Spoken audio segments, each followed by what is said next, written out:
I guess we're live now. Hello, everybody. I'm Stuart Stevens, and I'm incredibly excited to be joined by a guy who I am just a straight up, I'm not going to try to hide it, fanboy of, and have been for a long time, Steven Beschloss.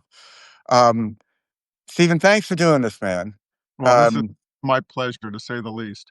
to just start, everybody who's watching this who doesn't subscribe to Steven's Substack, America, really should. You can find it through that title. I guess it comes up under your name as well. It's the way Substack works, right? Right. Um, what I really like about it is when I start a piece, I'm not sure exactly what it's going to say, which is really rare for some of us who feel like we write the same three pieces over and over, Mm. so much so that we could just say, well, this is number two. And there's really no need for me to write it out. But you really have this ability. Well, it's like Orwell says, to be interesting, you have to be interested, and you're incredibly interested. Um, But Thank look, you. you gotta humor me here for a minute. I gotta go through some of your background because it's the most amazing. You are what my mother wanted me to be. This incredibly varied career. You've been a foreign correspondent. You've worked in film.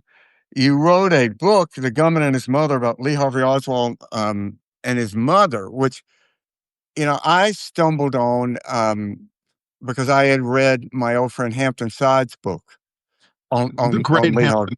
Yeah, I love Hampton. We have this Mississippi connection, Yeah. and an Outside Magazine connection. Hellhound on the, I have to, I'm jumping ahead, but the Hellhound on the Trail, in some ways I was really influenced by that book, which is about James Earl Ray and the, assassination of Martin Luther King. And, it's about 2/3 of the way through the book before you really, or maybe halfway, you get to the assassination. I mean, he really takes the time to, introduce you to Yeah, James Earl Ray and his world, and then slowly these two very disparate worlds begin to intersect, and that was fascinating. yeah. That's what made me. He goes into his background, which that's what Mm. drew me to your book. The idea that we're doing that. Yeah, you've been nominated for Pulitzers. I mean, it's just done all this amazing stuff now. And now, I mean, you taught at the Walter Cronkite School in at Arizona, I'm which doing this at NYU now, so oh, I didn't realize that. I mean, Arizona yeah, seems to be an amazing place, the Cronkite it School, is, yeah. In, um, and now at NYU. yeah. That's fantastic. And you're have relocated to the East Coast. Oh, that's true. That's true. I'm experiencing, as I told you, I'm experiencing, autumns and winters and springs, all in succession, one after another, like in full for the first time in 25 years. After being on the West Coast, and it's kind of spectacular for somebody who's gotten accustomed to having 330 days of sunshine.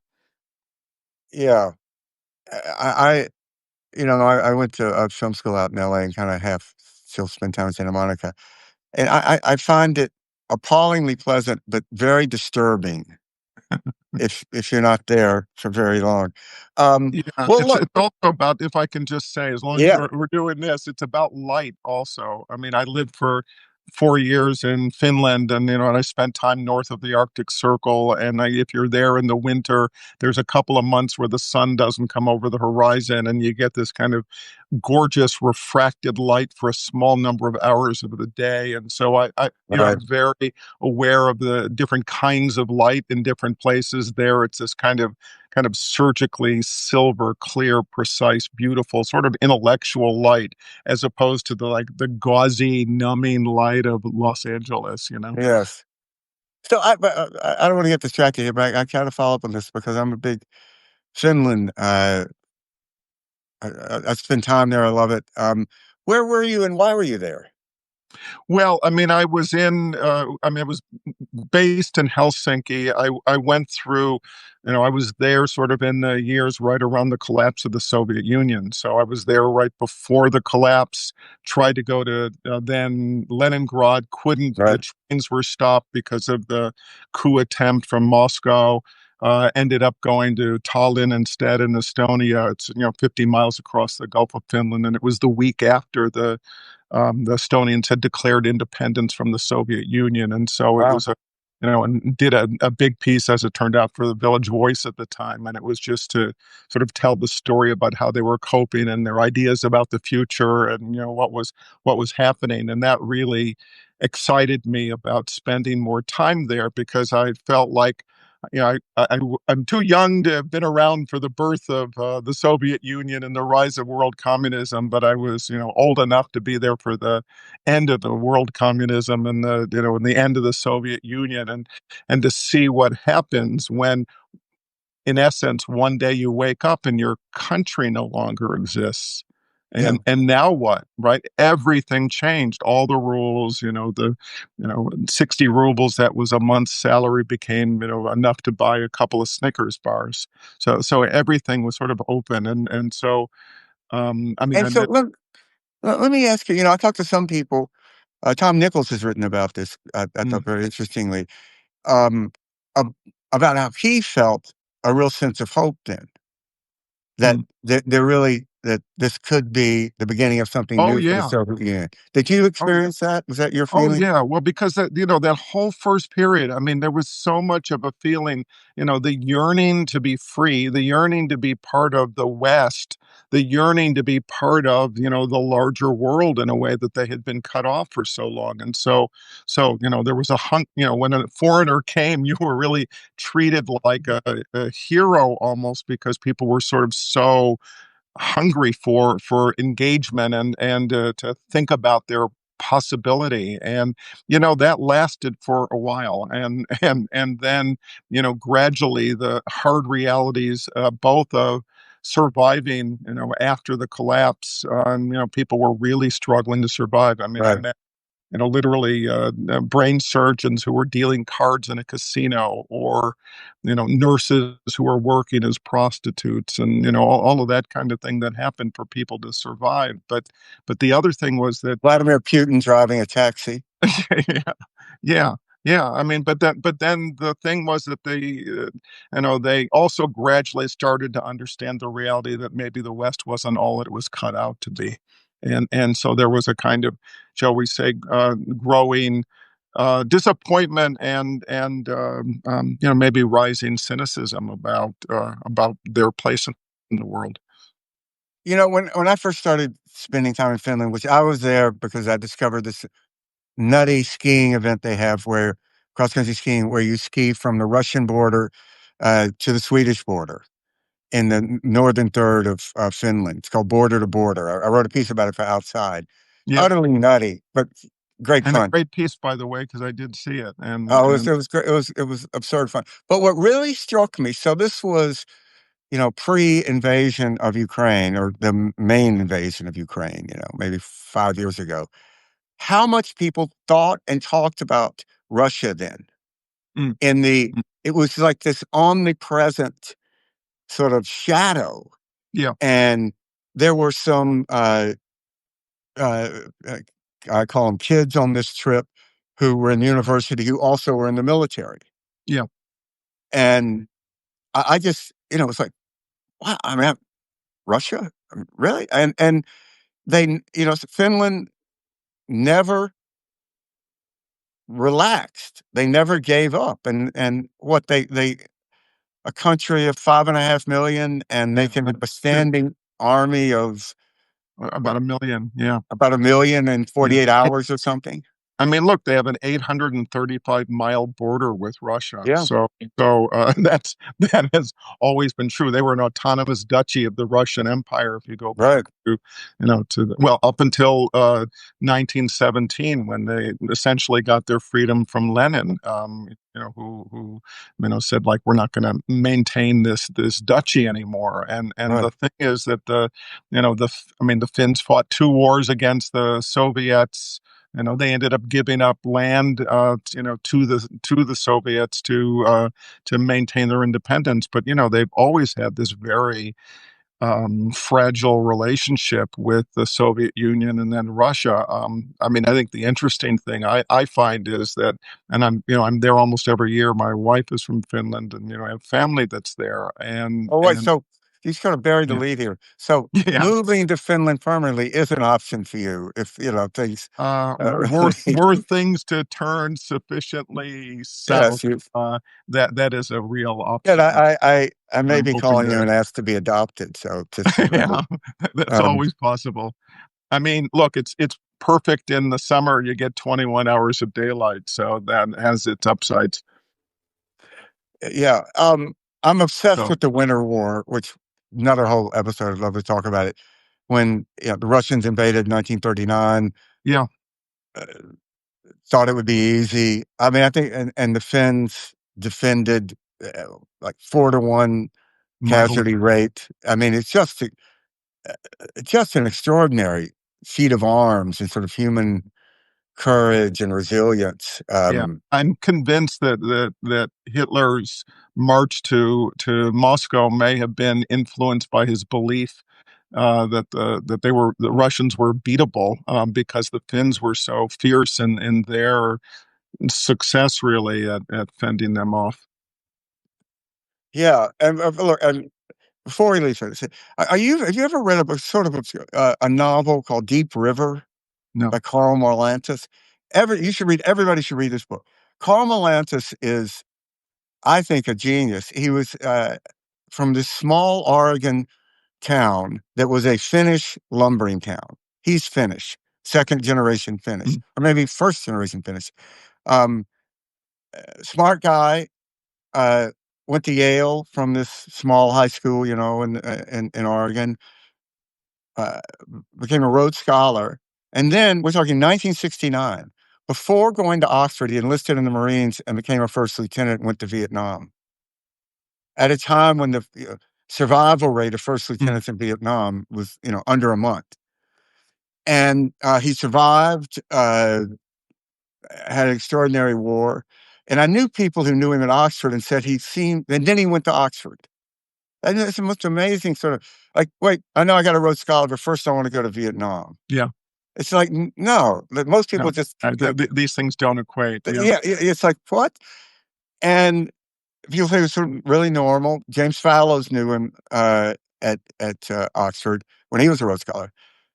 But then apparently he had this sort of decline, like so many of these, and became an alcoholic and would always talk about writing the great American novel about Vietnam.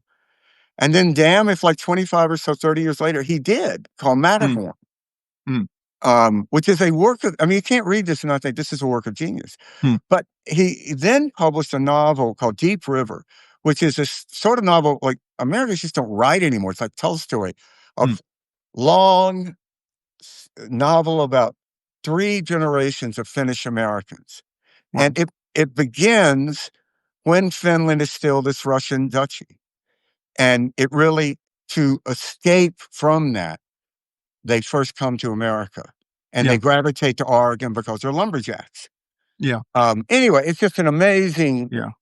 Yeah, uh, and look, I mean, piece of I'll just work. say two things, and maybe we can slide into politics. I mean, one of the things is that the Finns have always had this complicated relationship because of this, enormous neighbor and dangerous neighbor, and they're more nervous now than they ever are, based on at least conversations that I've had about how precarious their situation is with Putin's imperialism right now, and And and join NATO.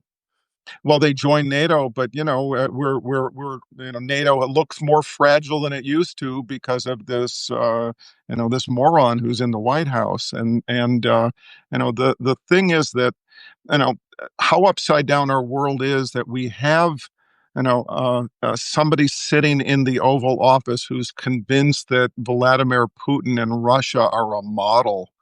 I mean, a murderous dictator I, who has impoverished his people, who believes in using dictatorial power to control his country, and a country that has survived only because of its remarkable natural resources, as produces essentially nothing that goes to Yeah. the world besides, as you know, literature and music, and culture, and that's the model for America's future. I've been thinking lately, the sort of law of unintended consequences when you have, two, one dictator, one would-be dictator. Putin ends up with NATO, with Finland and Sweden joining NATO. The last thing that he wanted. Yeah, Trump now has ended up electing a liberal government in Canada, yeah, and and galvanizing um, the West yeah. against America. It's extraordinary. Yeah. Well, and look, I mean, look, this is a complicated time. I think people are experiencing enormous amounts of stress and distress, fear, in some cases, despair, really serious and, legitimate worry about what the survival lifespan is for a democratic America. And it's, these are all real things, but the the fact is it's important to look at the world around us, to look at Canada and Mark Carney, who's pushing back, and Scheinbaum in Mexico, and the Germans, and the Europeans, all of our traditional allies who are standing up and who are, I look at as being part of our opposition to this, craziness. And so, so I don't know about you, but I take strength from all of that. Yeah, I do too. I've been thinking a lot. We are coming up on May 8th, on the 80th anniversary of VE Day. And, you know, um, my dad spent 3 years fighting in the South Pacific. Like, Mm, my uncle fought, landed D-Day, fought, then was terribly wounded, never really recovered, but came back. I mean, there was like hundreds of thousands of others. He just said they never, rarely talked about it. And you just think about it, in those just extraordinarily moving cemeteries in Europe mm, where American and Canadian dead are buried. If they could come alive now and see that America now is on the side of the dictator invading a European democracy, mm. the thing that they left, small towns, big cities, to go die in places they couldn't pronounce, Yeah. to Because there bend. was an idea and an ideal and values and principles, and a belief in democracy, which we took as a fundamentally American Yeah. notion, all thrown away for what? You know, I mean, so what you think about this. I'm the most anti-conspiracy theory person in the world, but I don't think we talk enough about sort of, maybe this isn't complicated. You have the first time Russia, hostile foreign power, actively intervened to elect a president Yeah. in 2016. There's no dispute about that. No. I don't know if it's awkward for Trump, probably not, but it was Marco Rubio's Senate Intelligence Committee that concluded that Russia intervened. All U.S. intelligence agrees. So this isn't a dispute, and they won. Yeah. So I mean, And beyond any, then can we just go ahead to 2018, and then Trump, we're back to Helsinki, or back to Finland. yes, Trump goes to Helsinki and betrays America, betrays the findings of 17 intelligence agencies, and says, well, Putin says that they didn't do it, so why would I disbelieve him? yeah, and then Putin hands him a soccer ball where he looks like a trained SEAL. It's a piece of footage we've dined out on quite robustly in the Lincoln Project. Yeah, Um, and think about, so you're an FSB colonel. You have this idea. We're going to do this. Prigozhin, the guy who led the Wagner Group, was at the heart of it. And then he went. It has to be the most successful covert operation in mm, history. right.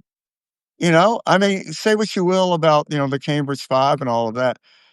Their Soviet Union was just trying to influence people around power. They weren't trying to say, okay, we're going to get the Queen or we're going to get Churchill Right. to be for not Right. and or to be communist. And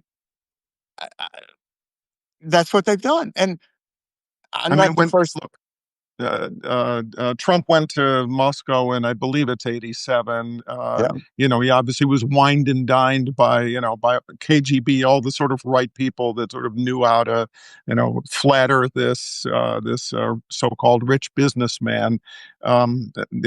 Did they anticipate where this was going? I mean, it wasn't that long before he was coming back to America and raising doubts about NATO and all these other things. So I don't know whether he turned already then, or he yeah. was already so hostile to, the basic kind of principles of equality and justice that inspire most Americans. Who was so convinced by this, picture that he had that the world was always cheating him, and he had to do whatever he had to do because he was being ripped off. I mean, we're in this ridiculous trade war with the whole world right now because this guy is convinced that because Americans spend more money on buying goods from China, that it's the Chinese that are ripping us off rather than Americans wanting to buy their products. it's I mean, this it's is just, idiocy. yeah, it's really short. A lot of books have been written about that Russian influence of Trump, but Yeah, one that I found was particularly powerful was by Craig Unger. I don't know if you know Craig, but I you do. probably, Yeah, yeah. I thought I can't remember the title. I think he's written a couple now. yeah, he has. Um, but it went a lot into the Russian shell uh, corps that were buying apartments in Trump Tower, Yeah, how it became this Russian mob laundering uh, laundromat. I mean, Trump Tower was basically a laundromat of Russian mob money. Um, and I'm not the first to say this. If you look at all this stuff that Trump's doing, this is crazy. But then there's one prism where it makes sense: is what would you do if you were a functional agent of Russia? yeah. And for the life of me, I can't find anything that he would do differently. But look, I mean, so there's Trump, but then there's all the miscreants and sycophants that surround him. The cowardly and the spineless. And look, you famously wrote it was all a lie, and have revisited an earlier notion of a party that relies on principle for its decision making. So I'm quite clear sort of where you stand in that fundamental point. But I have to imagine that even now you're surprised by how willing Um, they've all been to go along with this pro Putin stuff. I wrote a piece in the New Republic about a guy I've known most of my life, Roger Wicker, current senator from Mississippi. Roger and I, about the same age, grew up in Mississippi. We're both pages for Democratic congressmen in Washington. Our dads were in the legal world in Mississippi, and we're big pals. Um, I helped Roger. He was appointed to the Senate by Haley Barbour, another client of mine, and I helped Roger win a very tough Senate race Mm. in Mississippi, actually against a Democrat governor, the only Democrat governor we've had this century from Mississippi. And so here's Roger Wicker, a guy who, if there was one thread that connected his career from Congress to now chairman of the Armed Services Committee, his lifelong dream, it was the construction of a European American alliance that would stand to protect Europe, protect America against the Soviet Union and now Russia. I Right. mean, that was, yeah, does regular stuff. He voted for this Yeah. bill, that, but if you were to say, if you had asked Roger Wicker, what do you want to be the first paragraph of your obituary to be remembered for? I am confident that's what he would have said. And yet there he is, chairman of the Armed Services Committee, ushering in Pete Hegseth, Yeah. a guy literally Roger wouldn't let him cut his Yeah. He lawn. knew better. Right. It. And what I just find so extraordinary about this is it's such a voluntary smallness. Mhm. Had Roger Wicker said, "Look, there's a lot of conservatives out there. We're not asking you to put Dick Durbin as chairman. a defense committee. Just pick a conservative who is competent. Yeah. That's it. Who knows the military, who is there to make America safer. And yet he didn't. And I mean, Wicker is enough of a an adult, and has lived long enough that he can gaze backward toward 1945, and what hundreds of thousands of Americans, sacrificed lives for to be able to secure a democratic future, and 80 years of building alliances and building institutions that have given us relative security and stability. And then these guys go and put in a Hegseth and or a Tulsi Gabbard, and they dismantle the cybersecurity and all of the basic structures that provide uh, our ability to gauge what kind of intrusions may be going on. And back to your point about Russia, I mean, the readiness just to let them invade, and minimize our ability to even know what they're doing. it's just extraordinary. Um, and you know, on a personal level, it's even hard for me to talk about. I getting emotional. Yeah, I just never would have thought it possible. yeah, I mean, yeah. and Heartbreaking. I've tried to understand it, but So come on, you've been you've worked with a lot of people who have operated at the highest levels of government and you got to president, rub it in. Yeah. all of that. Surely you understand the hunger for power, and whether it's your own power or whether it's proximity to that power. So you know Yeah. the craven instinct is surely understandable, but again, this is hard for you to wrap your head around too. What consistently baffles me is, I mean, most politicians have pretty big egos, right? So, I mean, great, so do writers, musicians, athletes. We haven't shot anybody all day for that.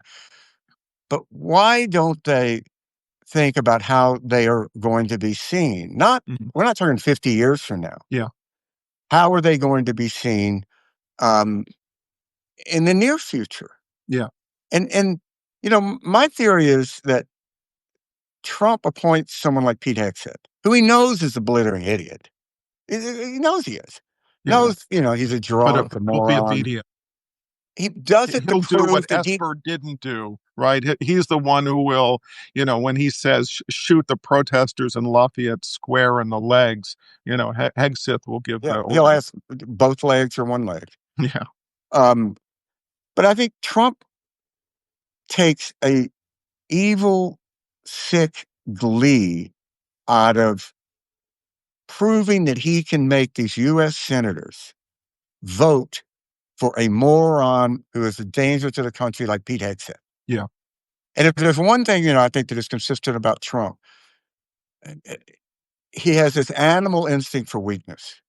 And he looked at a guy who'd been, you know, maxed out donor to Democratic causes, was more of a Democrat than a Republican for a long time in New York.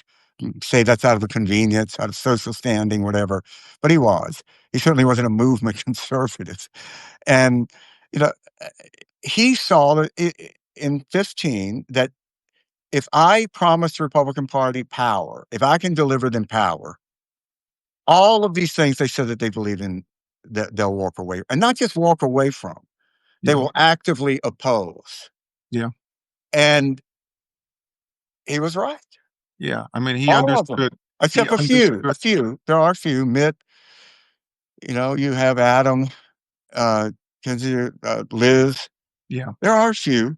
Um, but I mean, it's a Republican Party where there's not room for a Cheney.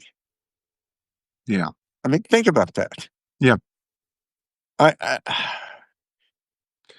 So let me ask you this. I mean, I think, look, I think you experience what I do, which is, a lot of people, and I'm sure a lot of people on this call, like asking the question, what do we do? And, what are the ways in which we respond? And, I'm interested in sort of two things in terms of your thinking. One, which is, I mean, there are elected officials. I'm thinking of a J.B. Pritzker. I'm thinking Yeah. about Cory I Booker. thought the piece you wrote, Uh, if people haven't read that piece, I thought it yeah, was the most interesting piece ever written about him. yeah.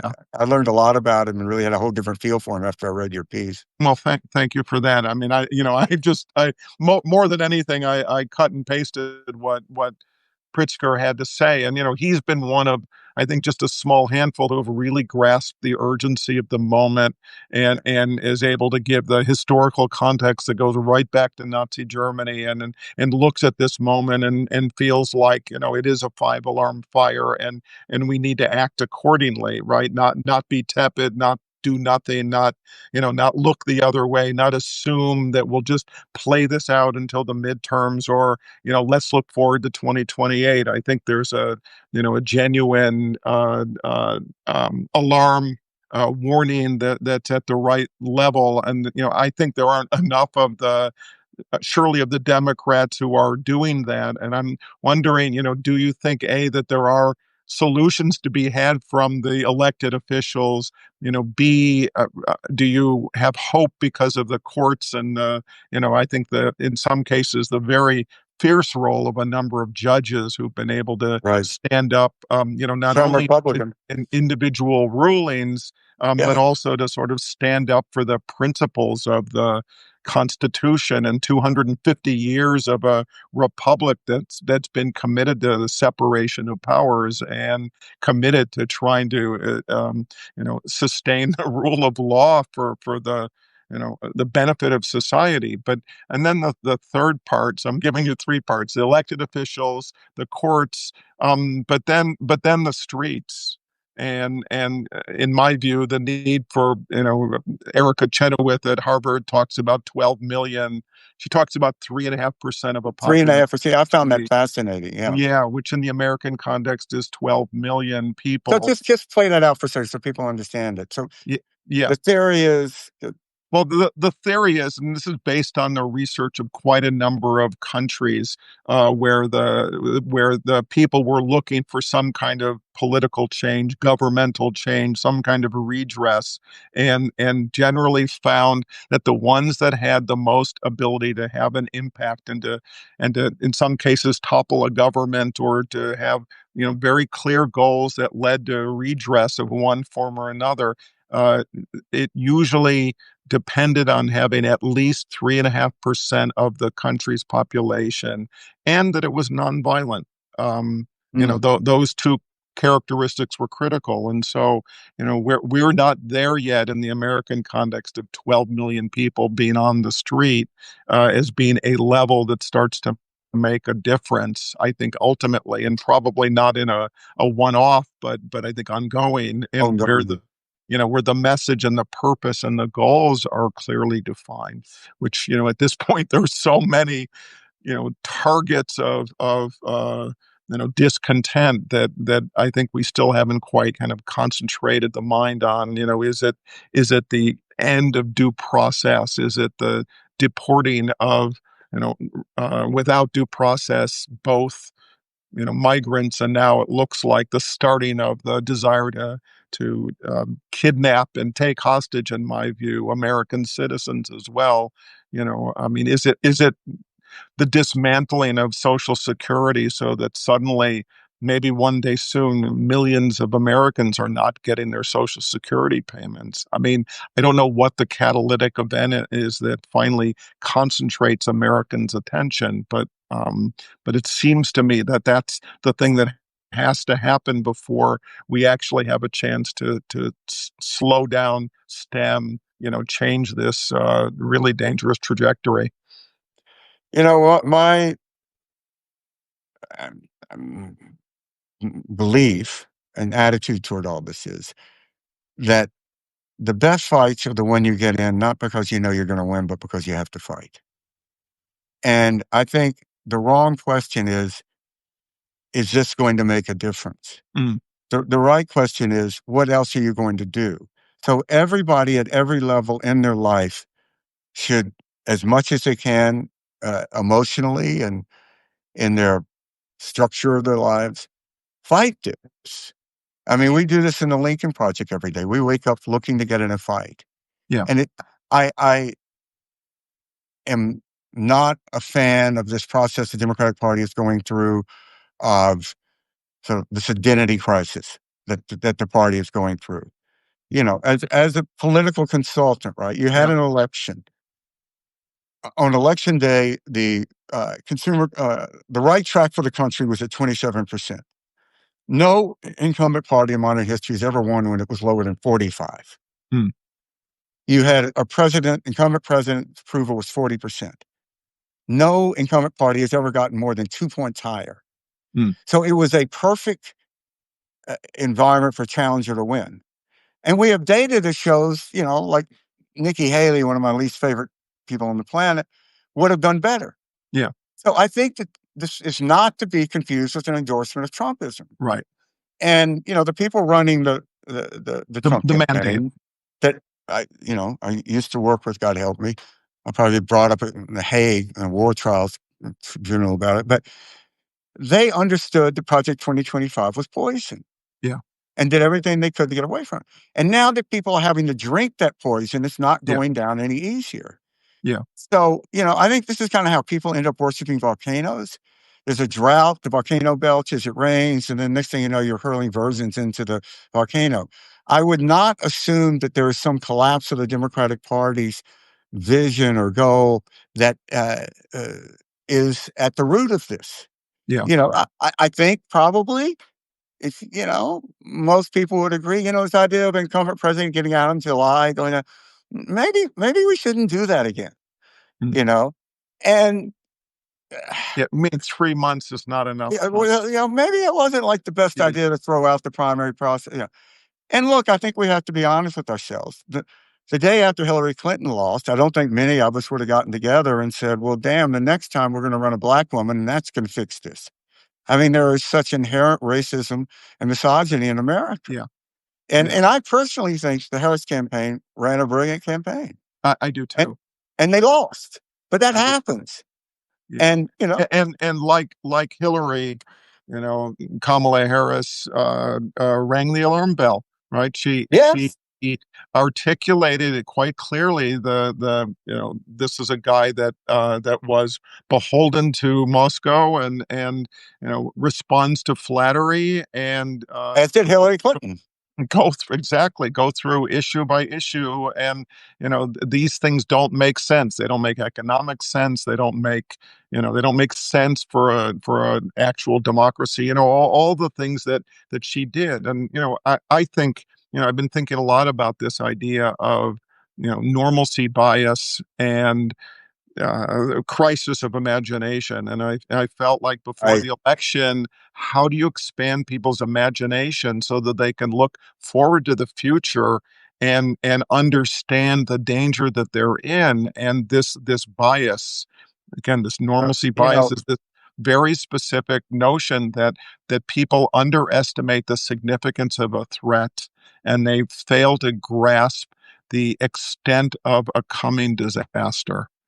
the problem with the unimaginable is it's hard to imagine. And I think that this is where American exceptionalism bites us in the ass.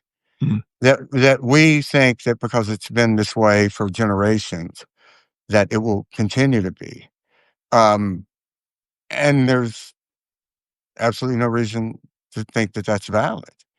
Um, I, I think one of the I think we're struggles still here, suffering from this. I mean, it's not like, oh, we got Trump and that's the end point of this. I think people are continuing to 12 million in the streets, or counting on some official to fix this. I think it's part of the same mindset that, like, I agree. it's not that the problem isn't that enormous that we can't just fix it like we always have. Yeah, I think that uh, what Trumpism really isn't about Trump. Mm. It's about a darkness that has been part of American politics for a long time that now has been legitimized in a way that never occurred before. I mean, when I wrote It Was All a Lie, I really, I had to ask myself, why is it I didn't see this? And as I looked at the party, there was really two strands of the Republican Party and post-World War II Republican Party. Eisenhower, sane, governing, boring, and Joe McCarthy, uh, non-governing, racist, Yeah. xenophobic. And, I think, obviously, in retrospect, naively, those of us who worked for Bush, 43, we used to sit in the same room, me, Nicole Wallace, Michael Gerson, who sadly died, a beautiful writer for the Washington Post, Mm. Matthew Dow, Mark McKinnon. I think that we thought our idea of compassionate conservatism, or Bush's idea, we were the dominant gene. Yeah. And if only because of necessity of politics, and America's changing so much, that it, we would emerge dominant. And I don't know any conclusion to come to, but we were wrong. Yeah. We were the recessive gene, Yeah. I and mean, the party is becoming what it wanted to be. yeah. I mean, Um, you were envisioning that that as the demographic shifts were happening in the yes, country, becoming a less white majority country, that the compassionate conservatism had to be more inclusive to be able to sustain itself and to be a leadership in the country. I mean, yeah. that makes it makes sense. It Like does. what fools were we? I mean, you forget Ken Bellman, chairman of the party in 2005, went before the NAACP and apologized for the Southern strategy. And, when Bush ran in 19, we started talking about compassion conservatism. A lot of conservatives said to him, so look, dude, are you trying to say that American conservatism is currently practiced and constructed is not compassionate? Yeah. And his answer pretty much was yes. That's what I'm saying. And who knows, what Bush would have been like. I mean, but if you look at the first bill he did, really the only major bill, was No Child Left Behind, Mm. which, you can argue about the merits of that, but there is that famous photograph. He's signing it with Ted Kennedy over his right shoulder. Mm. I mean, today that would be presented in a war crimes tribunal in the Republican Party. We have proof here, ladies and Yeah. gentlemen. Well, look, we could talk about this forever, but I I just think that your perspective on this, having lived in these different places, having seen these different things, is just so important for people because it is lack of perspective, I think, that led us into this. Yeah. I think, again, Trump has always benefited from the inability to imagine him. Uh, I couldn't imagine him All winning his the life. primary. I All couldn't his life. imagine him winning the general. Yeah. And I really couldn't imagine the America that we loved would go back to this felon who tried to overthrow the government, who is so clearly a racist and so clearly. Yeah. And I don't think we talk enough about the role of race in this, which is another whole, you got to promise me to come back and we'll do a whole thing. I mean, Yeah. Yeah. you know, Can I say that I've been going back and reading a lot of the accounts from right after the Emancipation Proclamation, and how interesting. enslaved people have, were struggling with freedom, right, and managing in society, and then sort of looking forward to those next years, which I guess, in the worst sense, led to a combination of rising black legislators and people going to the voting booth and all of that, followed by the Ku Klux Klan going around and murdering people because they were trying to terrify, black voters and black legislators to remove them from any kind of role in the body politic, and so, I mean, thankfully you had, Ulysses. I'm doing a short thing here, but Ulysses S. Grant, who put in place the Justice Department at that time, and Ackman, who was that first Attorney General, who then, they had the Ku Klux Klan act that was to try to overcome all of this thing. But I find it both horrifying to go back and look at those times, and I also find it useful because it reminds me that as horrific as these times seem to be, and as dangerous as a moment as it is, it's not the first one, and maybe not the worst. I'll just leave it with this. What really enrages me the most about these MAGA Republicans is there are people in America who were denied rights through murder, torture, rape, enslaved, and they didn't storm the Capitol. Yeah, They registered voters, yeah, and they kept at it, and they kept at it, and they kept at it.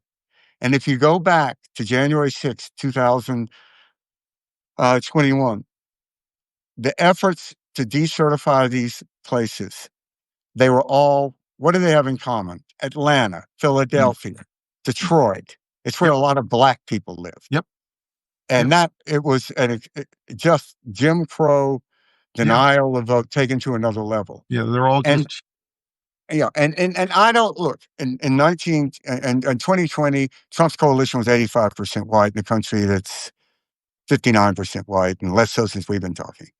So there's been a lot made, too much since different conversation, about Republican Party's ability to make inroads with non-whites. So yeah, Trump did better in 24. This time, instead of 85% of his coalition being white, it was 84%. In a country that is becoming a minority majority country. right. And all the Stephen Millers in the world is not going to stop that now. Yeah, yeah, And it, I find it difficult. Another conversation, the language to talk about this, mm, about the whole issue of how do we talk about it and not sound crazily alarmist? yeah. How do we talk about it in a way that really communicates with people? Can we have that conversation? Yes, I would Think love we to. Promise to come back, and we'll do Yeah, that. let's do that, and dig into some of those things. And I just want to say, anyone who's listening, I mean, pay attention to Stuart Stevens. I mean, this is a thoughtful person who looks at the world and looks at it soberly. And you could be, as I was suggesting, deeply cynical, but instead, you obviously continue to care for your country and care about the fight. And I couldn't agree more that the responsibility that everyone has. Individual actions, you may doubt whether they're going to be what we need to win in this moment, but they matter. They matter now. They matter in the long run, and we Yeah, will. I believe we will see our way through this, and it'll depend upon people being able to hold on to democratic values and principles, and a belief in a genuine America that cares about the things that were and are contained within the Declaration of Independence. yeah. There's nobody out there who's going to save us, as Yeah, you were saying earlier. yeah, Well, look, thanks everybody for joining us. Um, Definitely subscribe, paid subscription if you can, for Stephen's Substack, America. Follow Lincoln Square. You can subscribe. You know, again, another conversation I'd love to have with you, Stephen, about the crisis in journalism when we have a yeah, generation of journalists who were raised to believe the greatest good was objectivity. yeah, yeah. And We're how do you we're tell we're both suffering sides the of the lie? crisis. And you and I've also seen so many friends of ours struggle with that. Yeah, Um, and I don't think there is an answer to it yet. So I think that's one of the reasons these alternative medias have come up so much. yeah, yeah. 100%. Um, all right. Well, thanks everybody, and thank you, Stephen. And Thank you, Stuart. look See you forward next. to talking soon. With All pleasure. all the best. Likewise.